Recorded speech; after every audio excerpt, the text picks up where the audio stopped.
want to know why men are checked out. It is not laziness. It is not weakness. It is because we handed men a world where the economy punishes you for trying to build something.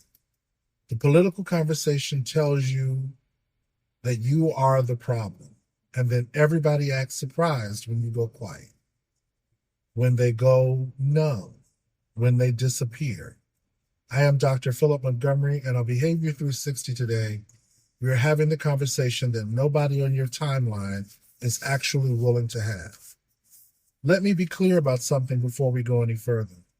This is not a political podcast. I am not here to tell you who to vote for, who to be angry at, or which side is right. What I am here to do is to tell you what I see clinically, what I hear in rooms when men finally stop performing and start talking. And what I hear is this: men feel politically homeless, not because they do not care, but because every single political conversation they encounter has already decided what they are before they open their mouth. If you are a man who works with your hands and you're struggling, one side calls you a victim of a rigid system. The other side calls you the symbol of everything wrong with the country. And neither one of them is actually asking you, how are you doing? That is not politics. That is erasure dressed up as an ideology. And here is what the research and the clinical data tells us. When a man feels seen by no one, when his experience is either weaponized or dismissed, he does not get louder. He gets colder. He withdraws. He self-medicates. He checks out of the relationship.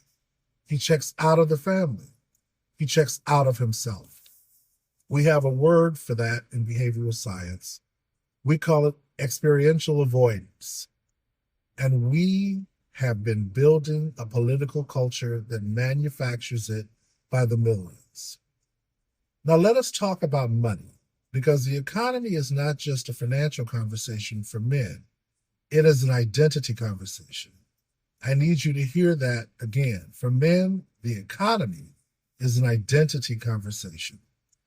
We raised an entire generation of men, and I include myself in this, who were taught explicitly or implicitly that their worth was tied to their ability to provide, to earn, to build, to produce. And when we handed them an economy where rent has doubled, wages have not kept pace, the cost of building a life keeps climbing, and working harder does not seem to get you further anymore, that is not just a financial stressor. That is a direct hit to the self. And here is what makes it worse. We do not give men a script for that kind of pain. A man can tell you his back hurts. A man can tell you he's tired. But a man telling you that he feels like a failure because he cannot buy a house, cannot afford to start a family, cannot match what his father did at the same age. That is a conversation most men are having alone in their car at 11 o'clock at night. And the silence around it is costing us lives. I'm not going to shame you into feeling that way. What I am going to tell you is that the feeling makes complete psychological sense. The frustration is legitimate. The grief is real. And you deserve a space to process it that does not require you to pick a political tribe to belong to first. Let me put on my clinician hat for a minute, because I want to name what is actually happening, neurologically and behaviorally. When a man is living under this kind of sustained pressure, chronic uncertainty activates the threat response. The amygdala does not distinguish between a physical threat and an existential one.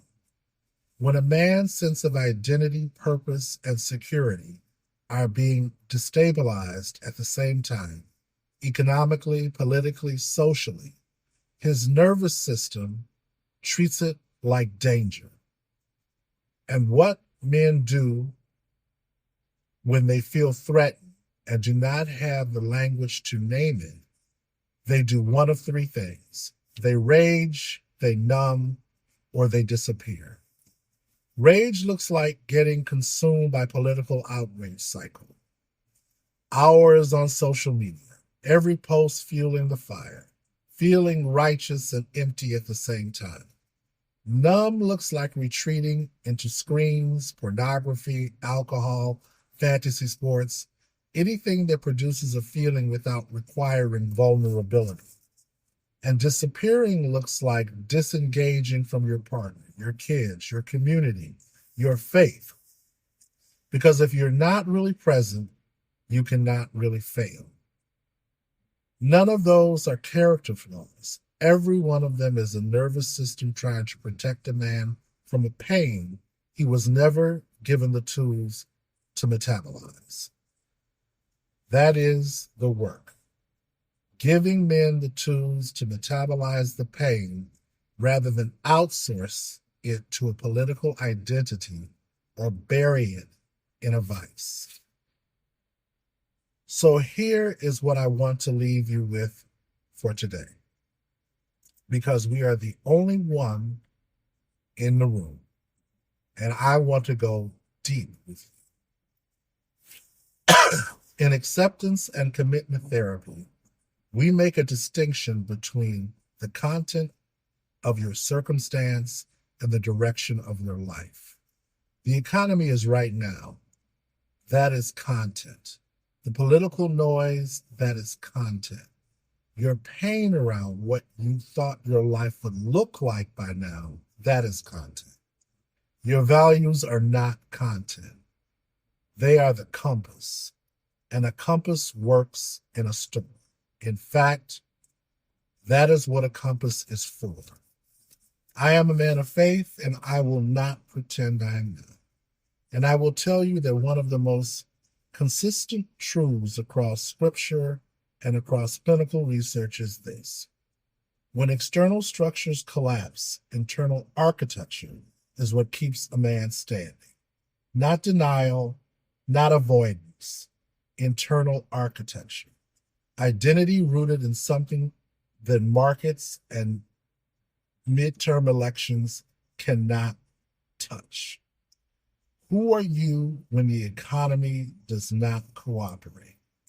Who are you when the country feels like a stranger? Those are not rhetorical questions. Those are the questions this show exists to help you answer. This is Behavior 360. I am Dr. Philip Montgomery, and we are just getting started. Until the next time.